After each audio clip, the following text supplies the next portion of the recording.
ഇടി സത്യം പറഞ്ഞ അന്ന് ആ കല്യാണ വീട്ടിൽ വെച്ച് കണ്ടത് മുതൽ നിന്നെ ഭയങ്കര ഇഷ്ടമാണ്. നിന്റെ കൂടെ കുറച്ച് ടൈം സ്പെൻഡ് ചെയ്യാൻ വേണ്ടിയിട്ടാണ് ട്രെയിനിലേക്കൊക്കെ ചാടിക്കയറി. റീനു, നീ ഇതുവല്ലതും കേൾക്കുന്നുണ്ടോ?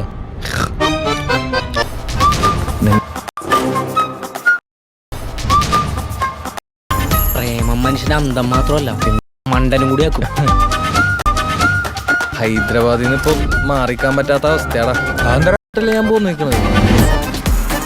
ഈ ഫ്രണ്ട് കിടക്കണ പോലെയാണ്. ജീവിച്ചിരിക്കണ്ടോന്ന് പറഞ്ഞ ഏതാണ്ട് കോമ കിടക്കണ പോലെയാണ്. ജീവിച്ചിരിക്കണ്ടോന്ന് വെച്ചാൽ ജീവിച്ചിരിക്കണ്ട്, ചത്തോന്ന് വെച്ചാൽ ചത്ത്.